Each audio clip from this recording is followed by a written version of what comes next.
সিলেটে online gaming বা অনলাইনে জুয়া খেলা চিরতরে বন্ধ করতে কঠোর ব্যবস্থা নেওয়ার ঘোষণা দিয়েছেন বাণিজ্যমন্ত্রী আব্দুল মুকতাদির।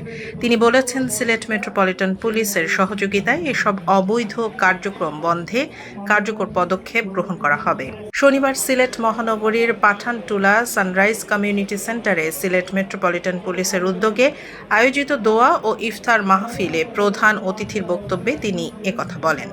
আমরা এসএলপির সহযোগিতায় সিলেটের অনলাইন গেমলিং এবং মাদক অনতিবিলম্বে ইনশাআল্লাহ নির্মূল করব, চিরতরের জন্য নির্মূল হবে। এবং এই ক্ষেত্রে যে প্রযুক্তিগত সহযোগিতা সেটির সহায়তা দিবে আমাদেরকে পিটিআরস।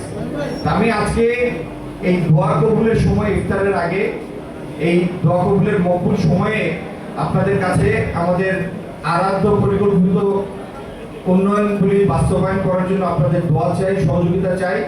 আর এসএলপির প্রতি আমার অসংখ্য ধন্যবাদ এরকম একটি মাহফিলের আয়োজন করার জন্য। এ সময় উপস্থিত ছিলেন প্রবাসী কল্যাণ ও বৈদেশিক কর্মসংস্থান মন্ত্রী আরিফুল হক চৌধুরী। তিনি মধ্যপ্রাচ্যে সাম্প্রতিক সহিংসতায় নিহত ও আহত সকল বাংলাদেশিদের জন্য দোয়া কামনা করেন। একই সঙ্গে বর্তমানে সেখানে অবস্থানরত বাংলাদেশিদের নিরাপদে দেশে ফিরিয়ে আনার বিষয়ে সরকার প্রয়োজনীয় ব্যবস্থা নেবে বলেও জানান তিনি। অনুষ্ঠানে সিলেটের রাজনৈতিক অঙ্গনের বিভিন্ন দলের নেতৃবৃন্দ, সামাজিক ও সাংস্কৃতিক ব্যক্তিত্ব, ব্যবসায়ী সহ বিভিন্ন শ্রেণী পেশার মানুষ অংশগ্রহণ করেন। দোয়া ও ইফতারের মাধ্যমে দেশ ও জাতির শান্তি, সমৃদ্ধি এবং সবার কল্যাণ কামনা করা হয়।